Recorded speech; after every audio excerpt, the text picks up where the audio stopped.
much, you guys, and welcome back to a brand new video.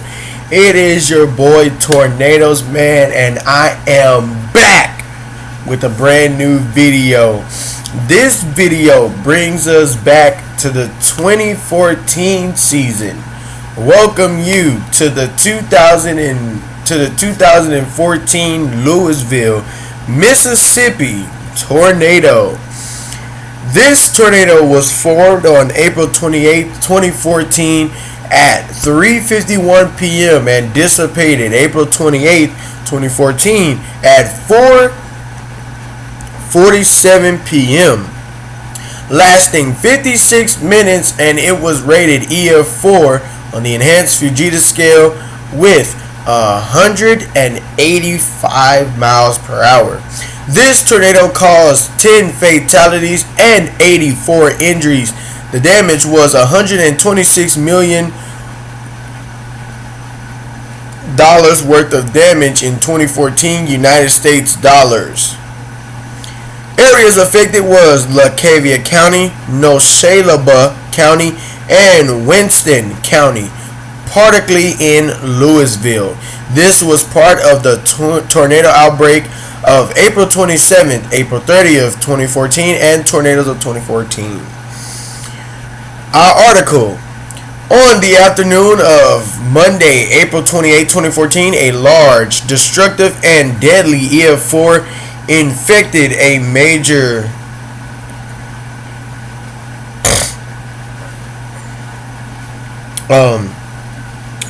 destruction of Louisville, Mississippi, United States, and the rural areas of south of the town along its 34.8 miles, 53.3 km path, killing 10 people and injuring 84, and causing $126.5 million in damage.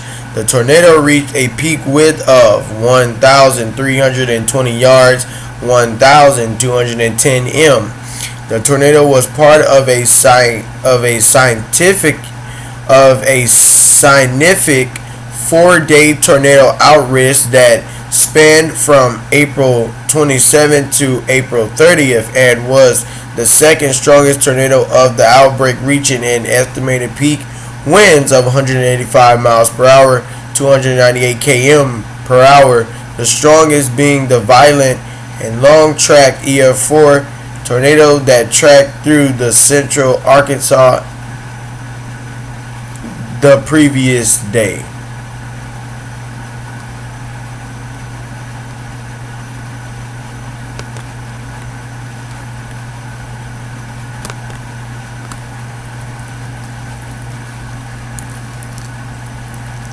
Tornado touched down in northern Leake County, quickly intensifying to high-end EF2, damaging or destroying homes and snapping trees.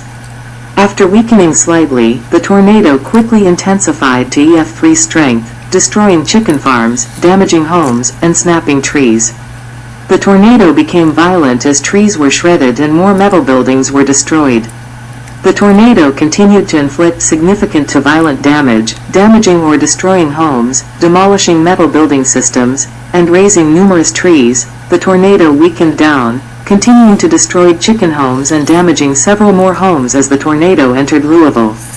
The tornado intensified to low-end EF4 intensity, inflicting severe damage to several industrial buildings and destroying numerous homes.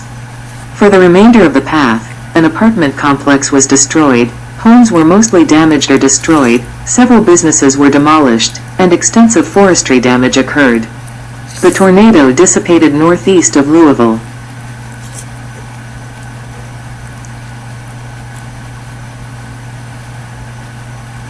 For 300 homes and businesses were destroyed and hundreds were left homeless. Governor of Mississippi Phil Bryant issued a state of emergency for the state prior to the tornado outbreak. President Barack Obama declared a major disaster for Mississippi after the severe weather event. Mississippi National Guardsmen were deployed to towns and communities affected by the tornado outbreak, including Louisville, and a temporary medical care facility was set up as the town's hospital was severely damaged. Several non-profits organizations, including the Samaritan's Purse, assisted in the recovery efforts across multiple states, distributing meals and other essential supplies. Afterwards, Louisville and other areas received federal grants to assist in the rebuilding efforts, including a law Governor Bryant passed that gave millions to Louisville. Over the next few years after the tornado, several businesses and homes were rebuilt, including the Winston Medical Center and a plywood manufacturing plant, as federal grants were allocated to the city and the county over those few years.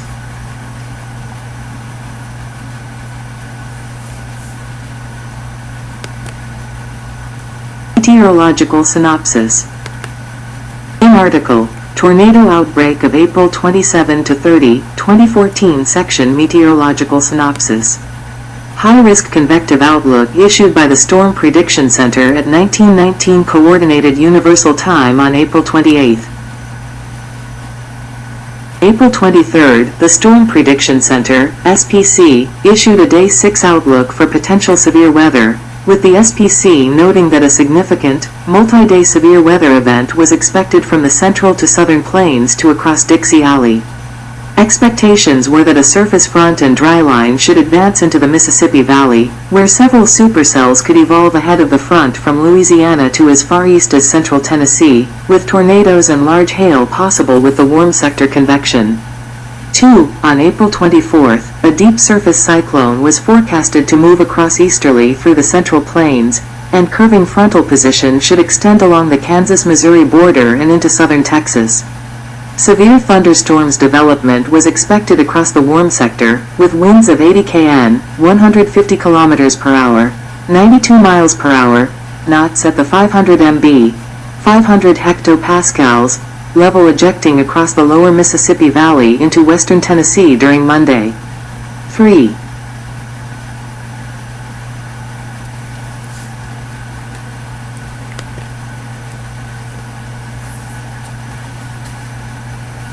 April 26, a Day 3 moderate risk was issued for a region extending from southwestern Kentucky to central Mississippi. A large, upper-level trough was expected to stall over the central United States, with mid-level speed max at 80 kn, 150 km per hour, 92 miles per hour, ejecting into parts of the Mid-South and the convergence point of the Mississippi River and Ohio River by the afternoon of April 28. Dew points reaching into the 60 degrees Fahrenheit, 16 degrees Celsius, range was expected to be constant across the warm front extending from the Midwest to the Gulf Coast, persisting due to strong low-level shear. Strong diurnal heating was forecasted to occur in areas lacking convective activity to support moderate buoyancy over large parts of the warm sector by the afternoon hours. Low to deep layer shear was expected to be strong due to the mid-level speed max. The SPC noted that parts of the lower Mississippi Valley had the greatest risk for a high-end severe risk, with numerous storms likely over the area possibly stemming from the regenerative convective clusters along the dry line and convective outflow. With strong wind shear and surface dew points reaching into the 65 to 68 degrees Fahrenheit, 18 to 20 degrees Celsius, range, several supercells and significant tornadoes were likely, along with large hail and damaging winds.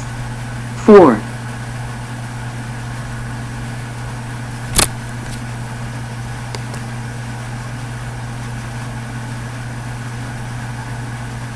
April 28, morning storms that were present over Mississippi, Alabama, and Tennessee began dissipating over time, leaving a well-defined outflow boundary across south-central Tennessee and more diffuse across the northern parts of Mississippi and Alabama. The morning storms dissipating also allowed strong surface heating to start across Louisiana and southwest Mississippi, with further clearing expected to occur. By the afternoon, weakening convective inhibition allowed storm development along or east of the outflow boundary. Mid-level convective available potential energy, CAPE, was expected to be near 2000 J per kilogram, with strong bulk shear of 50 to 60 kN, 93 to 111 km per hour, 58 to 69 miles per hour, storm relative helicity at 200 to 300 milliseconds 2 per square second, and subtle forcing favored a discrete or cluster supercells mode. With all these variables, at 2:19 p.m. Central Daylight Saving Time, the SPC upgraded to a high risk for most of central Mississippi and parts of Alabama, accompanied by a 30-hatched risk for strong to violent tornadoes. 5.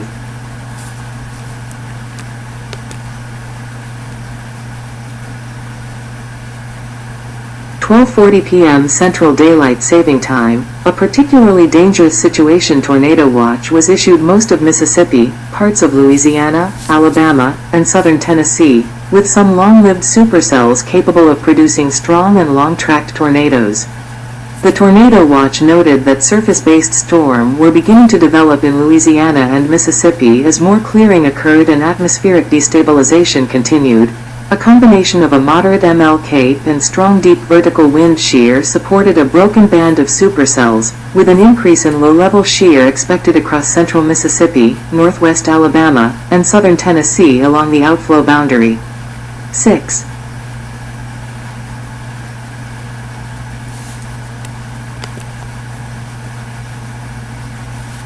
3:49 p.m. Central Daylight Saving Time, numerous discrete and cluster supercells were moving northwest from central Mississippi into northwest Alabama, with the damaging Tupelo EF3 tornado already occurring within the past hour as more discrete supercells initiated south into central Mississippi, suggesting that these storms will more likely remain separated for a few more hours, increasing support for long-tracked and significant tornadoes.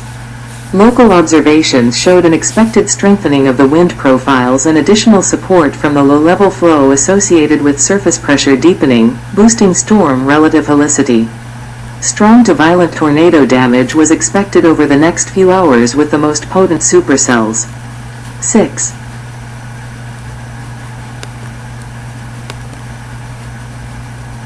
Formation and initial damage.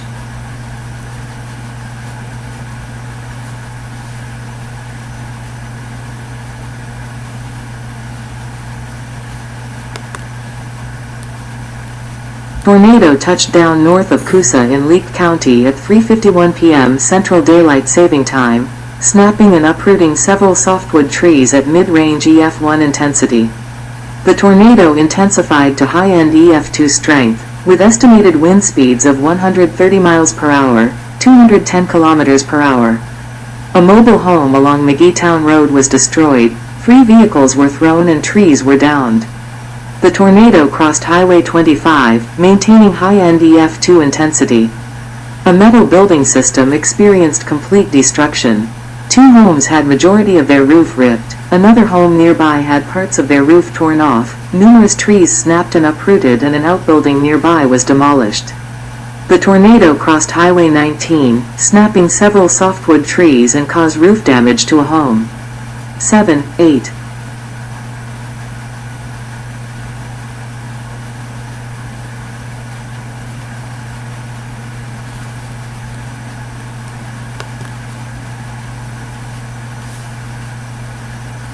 3:58 p.m. Central Daylight Saving Time, the National Weather Service office in Jackson, Mississippi issued a radar-indicated particularly dangerous situation tornado warning for Attala, Neshoba, and Winston counties.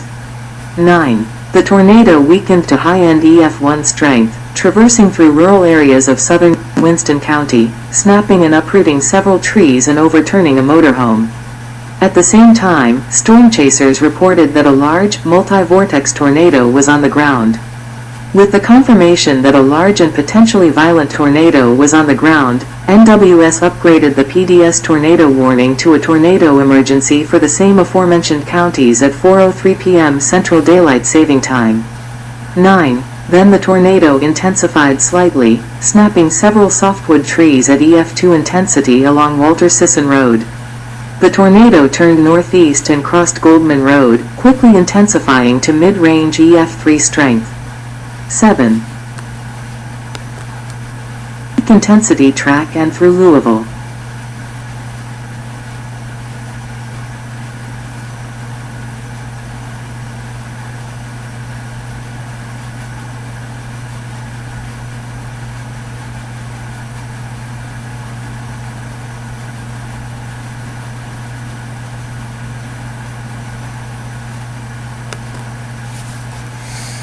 Numerous chicken houses were completely demolished. A one-story brick home along the road was completely unroofed, with parts of the exterior walls collapsing. Another home nearby had their roof ripped away and trees were knocked down.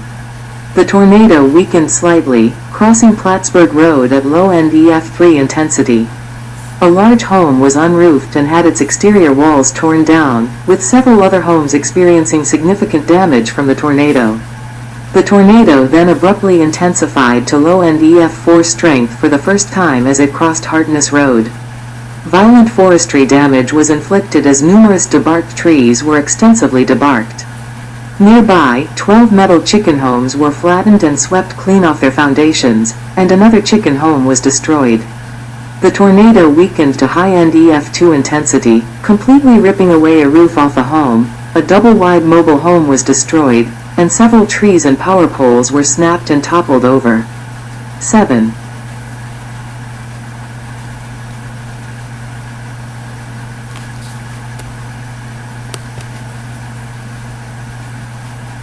Well-built brick home swept away at mid-range EF4 intensity. Tornado strengthened again to low NDF4 strength, destroying several more chicken houses at wind speeds of 170 miles per hour, 270 kilometers per hour, and significantly snapping nearby trees. A guide cell tower nearby was crumpled, with the damage indicator being rated mid-range EF3, though surveyors noted that winds may have been higher. Then, the tornado impacted a small row of homes along Stanley Road, intensifying to peak strength of 185 miles per hour, 298 kilometers per hour. A brick home was flattened and blown away, leaving the chimney standing. Another well-constructed brick home nearby was demolished and swept clean, with heavy tree damage nearby. Several softwood trees near the peak damage indicator were shredded and heavily debarked. A double-wide mobile home was destroyed, and more trees were snapped. The tornado weakened to low NDF3 intensity, flattening a chicken house, with trees and power poles nearby snapping. 7. Tornado weakened to high NDF2 intensity as the tornado turned more northerly. Crossing Young Crossing Road, 2 double-wide mobile homes were completely demolished. A few brick homes was completely unroofed, couple other double mobile homes were rolled and destroyed, and several softwood trees were snapped. After weakening slightly, the tornado intensified to high NDF2 strength. A home along Amepa Road had large sections of its roof ripped away. The tornado then struck a neighborhood near Highway 15 at high NDF3 intensity. Several homes experienced heavy destruction, with a few of them leveled and swept away. The tornado intensified further to low NDF4 strength, impacting the Taylor Machine Works, destroying parts of the building. The tornado maintained low NDF4 intensity as it impacts the Winston Plywood and Veneer plant, leveling 2 metal industrial buildings and destroying the plywood mill on site. 7:10. Then the tornado impacts a neighborhood along Island Avenue, inflicting major destruction to this subdivision at high NDF3 intensity. Several homes were heavily damaged or destroyed, multiple cars were tossed into pileups, and an industrial building was destroyed. 2 fatalities occurred in this area. A 64-year-old woman was killed here after saving her grandson as their home was swept away, and 61-year-old man was found injured, but later succumbed to his injuries at the University of Mississippi Medical Center. 7, 11, 12.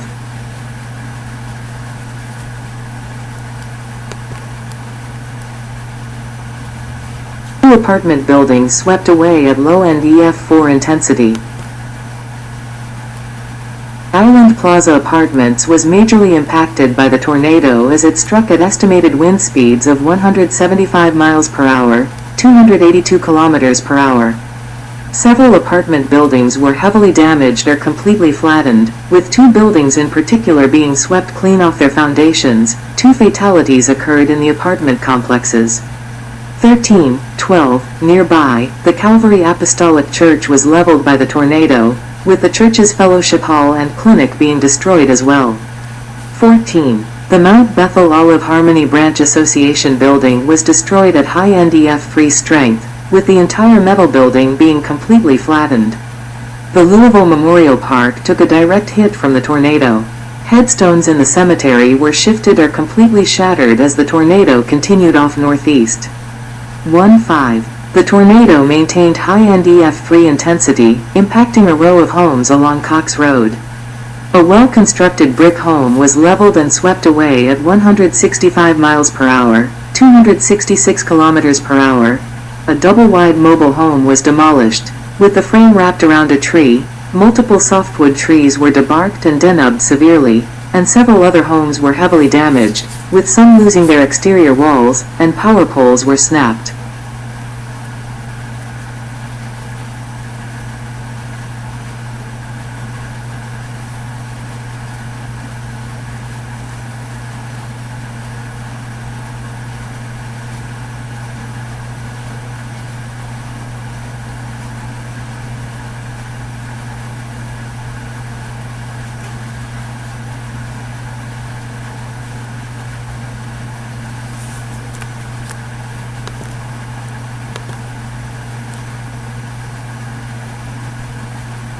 Winston Medical Center was severely impacted by the tornado as it struck at low NDF3 intensity. Multiple walls of the hospital were knocked down or damaged, facade components of the structure were torn off, and gas leak occurred as a result of the damage inflicted by the tornado. Around the hospital, cars were flipped and thrown, power poles were snapped, and numerous trees were snapped. 125 patients, visitors, and staff were in hospital rooms when the tornado struck. Though the hospital reported no deaths, few people were injured. 7-1-6. The tornado maintained intensity, crossing the road and hitting another row of homes and businesses at low NDF3 intensity. An automobile showroom was completely destroyed, with a nearby building also experiencing complete destruction. Nearby, a daycare center was completely swept off its foundation. The owner, a 53-year-old woman, was killed as she protected a 4-year-old girl from the tornado as it struck the building. 17. Continuing afterwards, the tornado struck a home along McCullough Road, tearing away the roof and knocking down walls at low NDF3 intensity. The tornado then leveled two poorly constructed brick and wooden framed homes further north and snapped numerous trees nearby the destroyed structures, with estimated wind speeds of 145 miles per hour, 233 kilometers per hour. 7-1-8.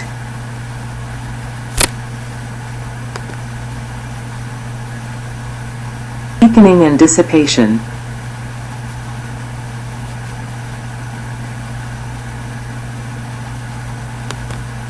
Well-constructed home completely swept away at high NDF3 intensity. On the road, a large, well-built brick home was heavily damaged by the tornado, with parts of the roof ripped away. Several other homes nearby also experienced significant damage.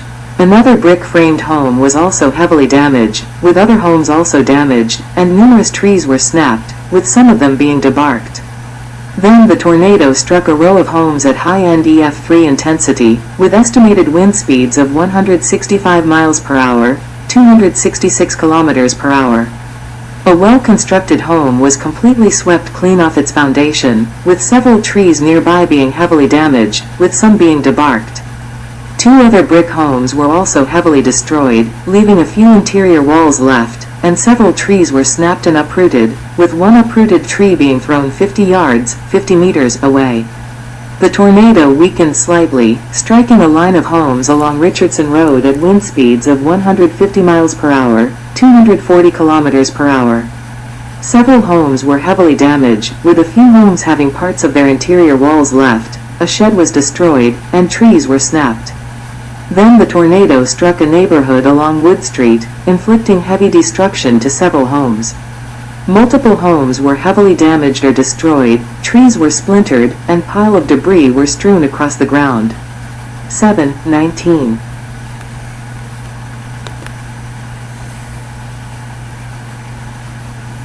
The intersection of Brooksville and McCullough Roads, the tornado intensified to low NVF4 strength. Two large homes were almost completely destroyed, leaving some walls standing. Several other homes were heavily damaged, with some leveled or swept away, and numerous hardwood trees and power poles were snapped. The tornado weakened slightly to high NDF3, leveling a well-built home. Another home was heavily damaged, with its roof being torn off and parts of the exterior walls collapsing, and numerous trees were snapped. The tornado lifted at 4:47 p.m. Central Daylight Saving Time few miles northeast of Louisville as a separate cell from the south began interacting and merging with the tornado's parent supercell, leading to the tornado's dissipation. The tornado was on the ground for 56 minutes, traveling 34.38 miles, 55.33 kilometers, and reaching a peak width of 1,320 yards, 1,210 meters. 187. A whole door was thrown 30 miles, 50 kilometers, away from Louisville onto the Mississippi State University campus in Starkville. 2021. Impacts and aftermath. Leake County, the tornado inflicted $1.2 million in property damage, $2.2 million in vegetation damage and resulting in 3 injuries. 8. In Neshoba County, the tornado inflicted $400,000 in property damage and $750,000 in vegetation damage. 22. The most heavily affected county was Winston County. The tornado inflicted $115 million in property, $6.5 million in vegetation damage, 10 people were killed, and 81 others in the county were injured. 23. In Winston County, 391 structures were destroyed and hundreds were left homeless.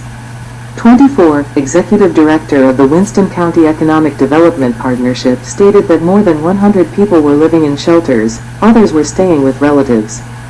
40 homes were in sale in Winston County before the tornado occurred, and the town was already facing critical shortage of rental options, according to the executive director. 25.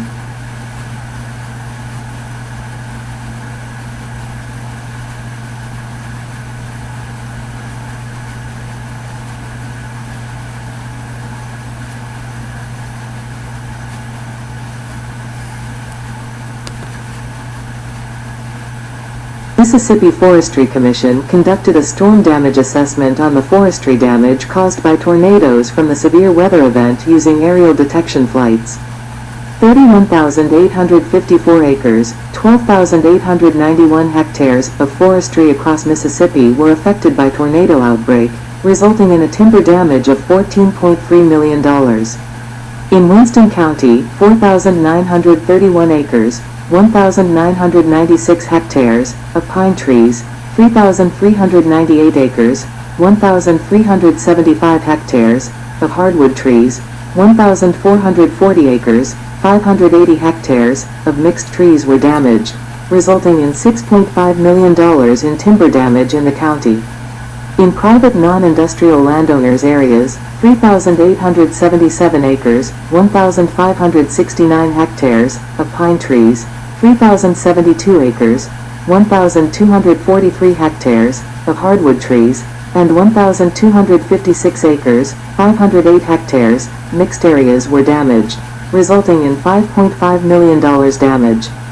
The survey noted that these forested areas are unlikely to recover fully as other factors, including insects, diseases, and other stressors, tend to cause further timber damage. 26. Response. Aerial imagery of the Island Avenue neighborhood and the industrial park after the tornado the day after. Governor Phil Bryant declared a state of emergency for Mississippi prior to the tornado outbreak, allowing state officials to station and deploy resources to areas affected by the emergency. The State Emergency Operations Center also has been partially activated by critical personnel.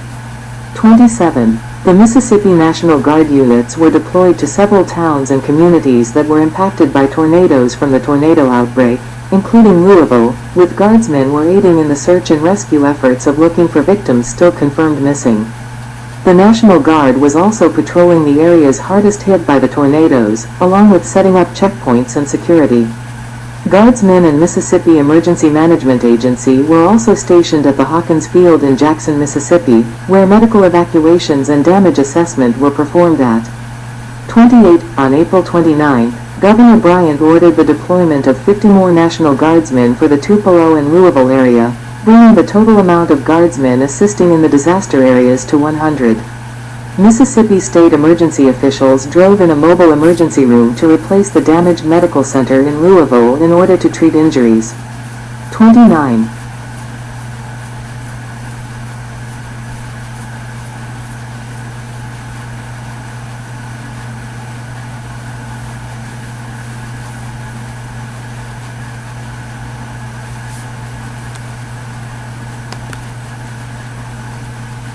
April 30th, President Barack Obama declared a major disaster for Mississippi and ordered federal aid to help with state and local recovery efforts in the area affected by tornadoes, severe storms, and flooding from the severe weather event, with federal funding available for people affected in several counties, including Winston County.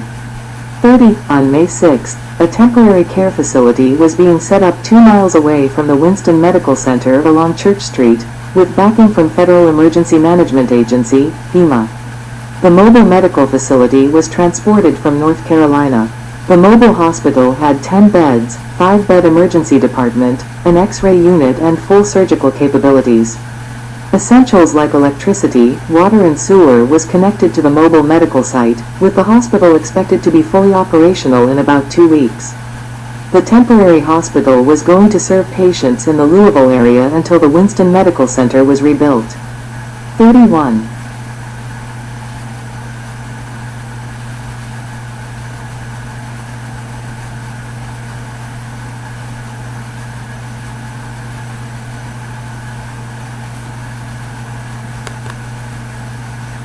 City of Louisville set up a distribution center to distribute emergency supplies to tornado victims. The Samaritan's Purse sent out a disaster relief unit and a Billy Graham Evangelistic Association truck to the area to help with victims.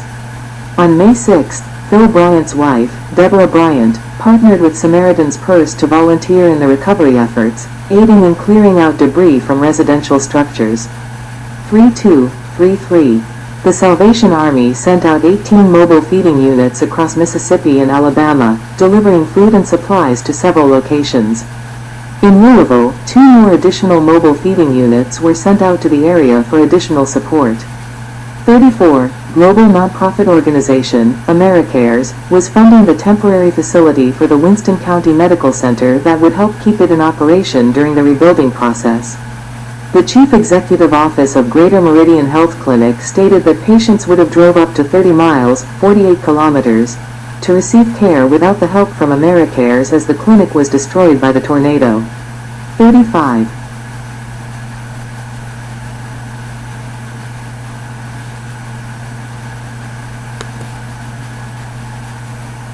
University of Mississippi Medical Center, UMMC, in Jackson, Mississippi, sent emergency responders, care providers and medical equipment to help attend and assist with tornado.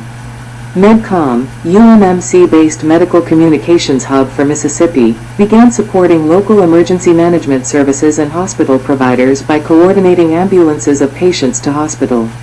MedCom also played a role in relaying damage reports and real-time information to agencies like Mississippi State Department of Health and MEMA. With the likelihood of serious injuries, Chief Executive Office and other leaders activated UMMC's Emergency Operations Plan, which allowed adult and pediatric trauma rooms, emergency department capacity and operating rooms to be sent over. The Forward Assessment and Scene Triage, FAST team, a team of 3, traveled to Louisville to assist local emergency responders and healthcare workers to classify victims and clear the damaged hospital. 36.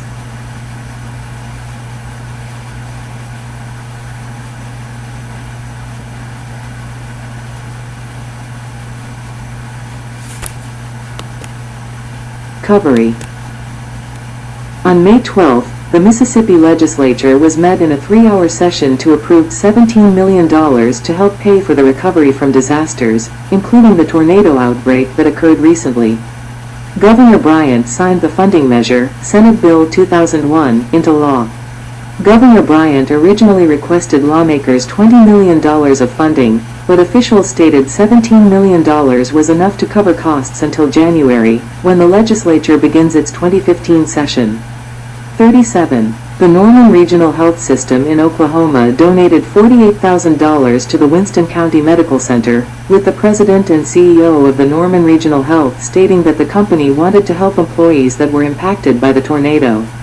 The donation was divided among the employees, according to the CEO of the Winston Medical Center. The city of Louisville received $10 million in insurance check to cover the destruction of the plywood facility, with officials clarifying that the $10 million only covers the cost of real estate. Money has been recovered yet for the loss of equipment due to the storm.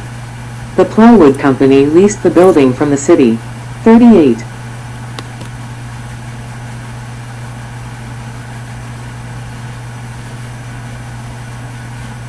September, Winston County Medical Foundation received a $1.09 million grant from FEMA. On October 23, Republican Senator Roger Wicker and Thad Cochran, along with Representative Alan Nunnally, approved $43.5 million in federal grants to help rebuild areas damaged by the tornado in Louisville and Winston County, with $34.5 million directed to the rebuilding of the plywood manufacturing plant.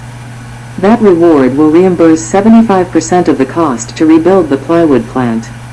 FEMA informed the lawmakers that 4 FEMA public assistance grants have been approved to offset costs of the recovery efforts. 3 other grants that totaled $10.8 million was linked to the work of restoring medical care services to Winston County. A $4.9 million grant and $4.8 million grant were awarded to Winston County, supporting the replacement of 2 county-owned warehouses, including one removed to accommodate a mobile disaster hospital. NEMA received $1 million to redirect costs for emergency protective maneuvers that has been taken to restore medical care service, with Mississippi State Department of Health and other medical services organizations coordinating the effort. 39.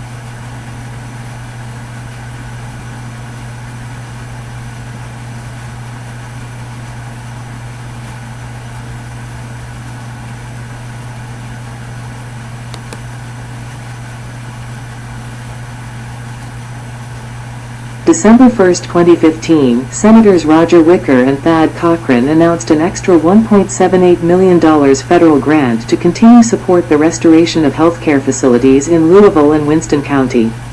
The FEMA Public Assistance Grant to the Winston County Medical Foundation was expected to continue supporting the replacement of 4 buildings and fund other repairs at the Winston County Medical Complex.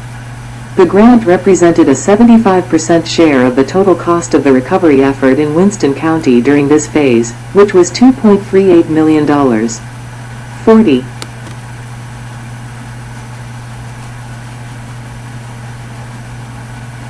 September 29, 2016, an investigation conducted by the Office of Inspector General discovered that the city, despite following the federal regulations and guidelines by FEMA when accounting for federal funding, failed in following the federal procurement standards in granting 12 contracts, totaling $23.9 million. The investigation also reported that the city also failed to take the necessary steps to use disadvantaged firms, not providing a full and open competition for a project management contract that totaled $600,000.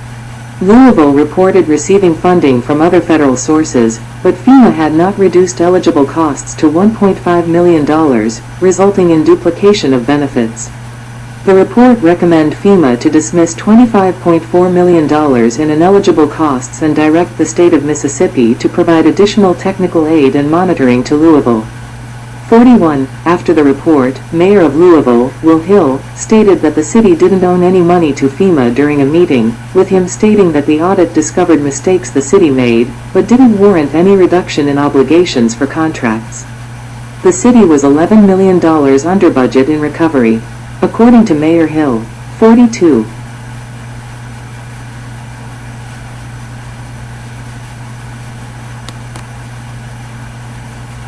For 11 months after the tornado, the hospital operated from tent units.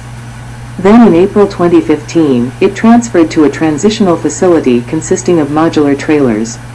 At the same time, because of the heavy damage sustained, demolition of the old Winston Medical Center building began. This was July 2015, a year after the tornado, and the demolition project was completed in 90 days. The design and construction of the new replacement facility was estimated to cost $55 million. On April 28, 2017, 3 years after the tornado, the new facility opened to the public, with over 1,000 people attending the ribbon-cutting ceremony. The new facility covers all the services from the previous building, including inpatient, outpatient, radiology, laboratory, geri-psychiatric, respiratory, pharmacy, emergency department and swing bed services. The nursing home units were also rebuilt after being heavily damaged by the tornado. 1643.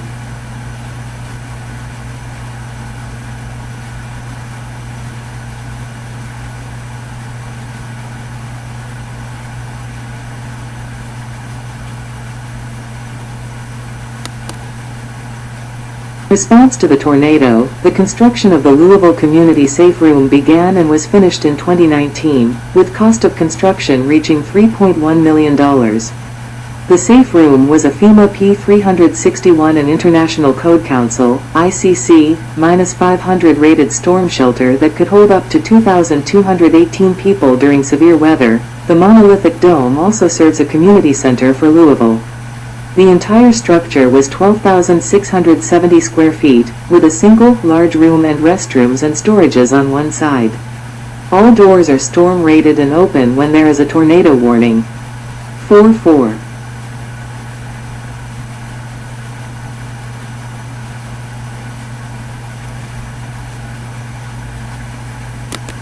Alright, you guys, and that is it for this video. That is the 2014 Louisville, Mississippi tornado.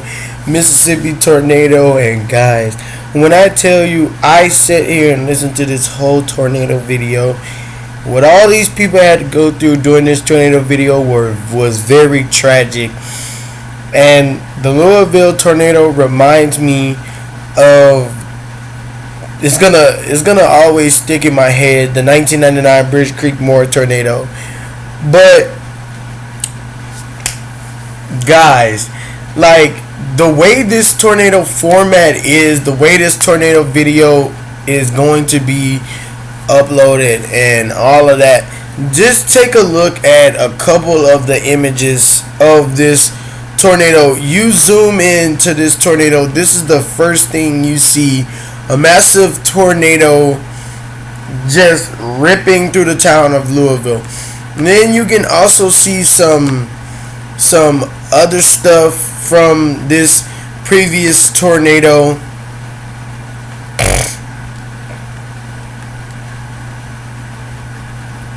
You know, look at these multiple images of this tornado, all these branches and things.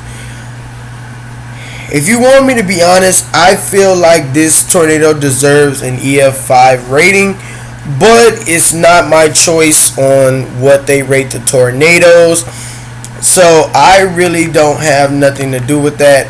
Again, it's here's another image of houses being damaged from this EF4. Again, I do not have no control over what they rate these tornadoes.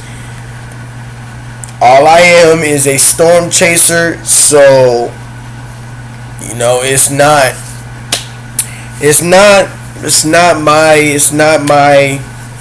my decision on what these tornadoes should be rated. But again, this was an EF4 tornado from the 2014 season. If you enjoyed this video, you already know what to do. Make sure that you like, comment, subscribe, hit that bell, and turn on post notifications so you will be notified every single time we post a brand new video. And we're out.